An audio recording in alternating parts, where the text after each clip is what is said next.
This is Kat from How Gear, and I'm actually shooting this video from my home office here in Arizona, America.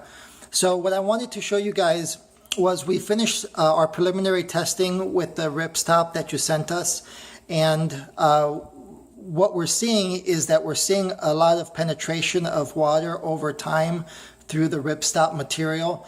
So this is just a small home test that I like to do to kind of see how long it takes for water to absorb through the Ripstop material. And I want to do it with your material so you guys can actually see. And I think if there's a way that we can add an additional chemical to the material to keep it from soaking through as fast, I think that would be what we're looking for. So let me just show you what I'm talking about. Okay, so we have everything set up, and of course this is the fabric that you guys had sent me. And one of the things that is important to us is when we are using this fabric to make tarps or tents or backpacks, it's important if it rains outside for the water not to penetrate through. And it's not just to be repellent, so it's not just to repel the water, but it's also a question if you're carrying a heavy backpack, maybe like 20 kg or 15 kg, and there's water that penetrates through the bag, how long does it take for that water to soak through into the other areas of the bag? So what I'm doing right now is I'm just pouring some water here in the cup as if we had water that entered the backpack. And so I'll kind of show you guys. So here's the water as if over time it was going to enter into the backpack. Okay, and I'm just double checking to see. Okay, so what I'm doing is I'm just putting a little bit of pressure onto the material, and as you see so far everything is good. And then it's just a matter of giving it enough time to let the water start seeping through. And we'll experience this a lot when we're trekking, when we're hiking out in the wilderness or wherever we're going. If it rains a lot, and it rains for hours at a time consistently, and of course the backpack is always touching the body.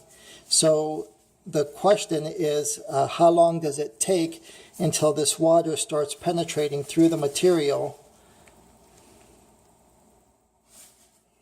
Okay. So if you can kind of see, it's already started forming bubbles. Okay.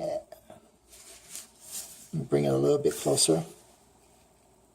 Okay, so that means that there's penetration happening through the existing water repellent coat that's in there.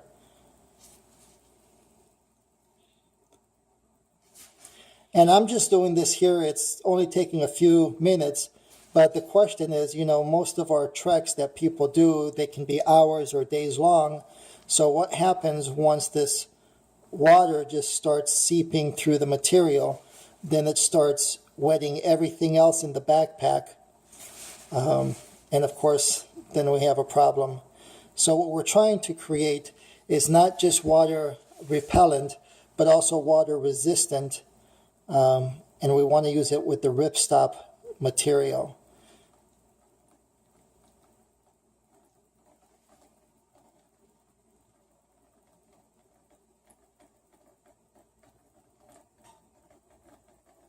So at this point, this material is completely drenched. And if there was anything inside of it or surrounding it, the rest of the material would get wet just as well. Okay, so you've seen the test, and that's just more of a pressure test to see what happens when there's pressure on the material from water over time. And if there's any kind of chemical, so when we were at the trade show, we did see some other companies that all they did was focus on the waterproofing of their material. And so I'm hoping that you guys are able to apply the same kind of application to this fabric so that it's not just water repellent, but also waterproof so that over time water doesn't seep through. So I hope I hope this helps you guys, because it's a very key element in everything we're going to do with this material. And I look forward to your response and see if we can still work together moving forward. I will wait to hear from you guys back before I reach out to any other companies, just because you guys have been so faithful in reaching out to me. But just let me know as soon as you can what our options are with this Ripstop ultralight material that we're using. Okay, thank you guys. Bye for now.